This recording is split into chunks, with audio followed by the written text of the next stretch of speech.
His wife died. What? When? Just last month. So who did he just marry? Whoa, who? Someone new, we barely know her. This is so strange. The night Kola's new wife described how his first wife died, she corrected him because she remembered it better. Kola knew something was wrong the moment his new wife stepped out of the car and didn't look surprised by anything. Rain poured heavily over the house, but Sade didn't react. She stood still, looking at the building like she had been there before. "You repainted," she said quietly.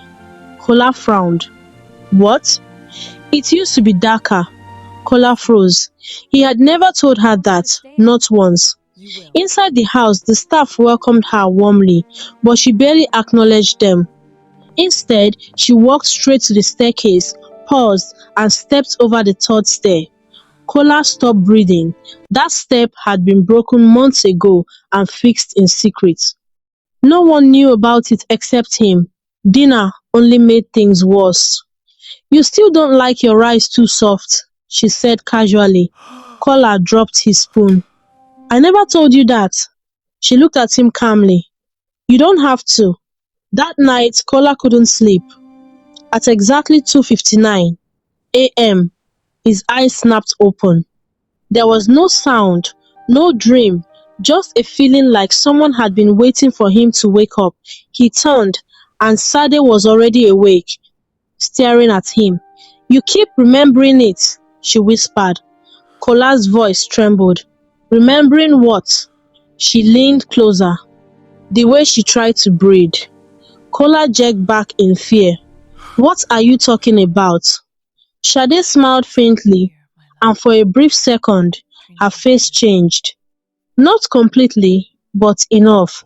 Different eyes, familiar eyes. Then it was gone. She lay back down and said softly, "Go back to sleep."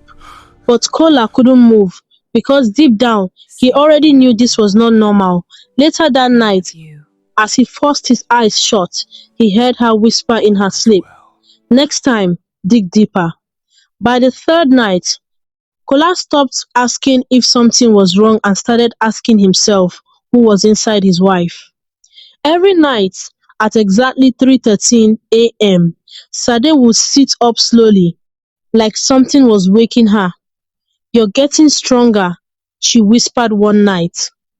Kola swallowed hard. "Who are you talking to?" She turned her head slowly.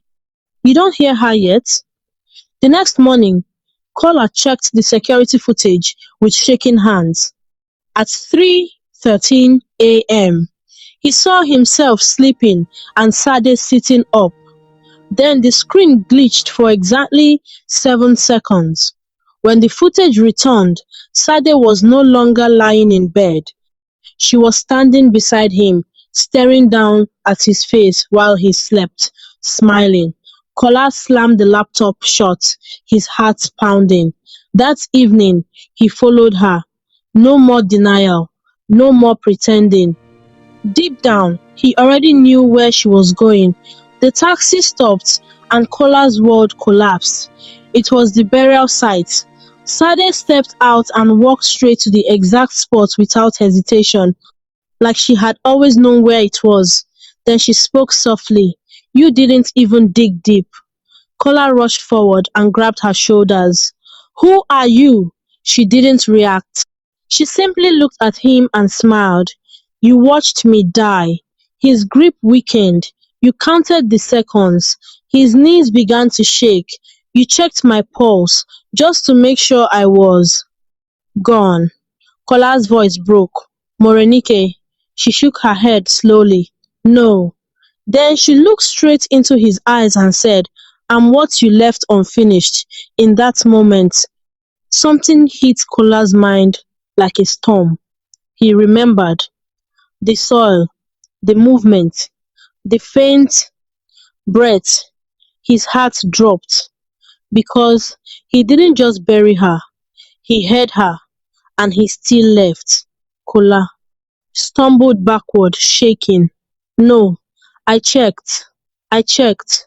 "You rushed," Sade said calmly. Suddenly, the ground split open violently. like something had been trying to escape for days. A hand burst out of the soil, scratching, pulling, fighting. Then a broken voice echoed from the ground. You left me. Kola collapsed completely because now he remembered everything clearly. The movement beneath the soil, the weak sound, the hesitation, and the choice. He ignored it and walked away. Morenike dragged herself out of the grave, not fully alive, not fully dead, something in between.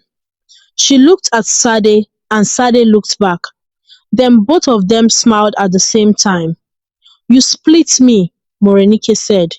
Pain stayed here and everything else came. Back. Kola screamed, I'm sorry.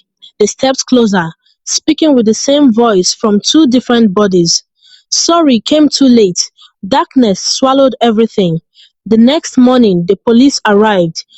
The ground was disturbed, but there were no bodies, no signs of struggle, nothing, except a single phone, still recording. The last frame showed Kola standing between two women. He wasn't running, he wasn't fighting, he was just standing there like he had accepted it. Back at the house, a new photo frame appeared. Three figures, two women smiling, and Kola frozen. But if you look closely, his eyes are still moving, still alive, still trapped, still begging. And if you listen carefully, you'll hear him whisper, I heard her breathing and I still left. Now tell me the truth. If you heard her breathing, would you go back or walk away? Type yes or no in the comments and follow because the next story is even worse.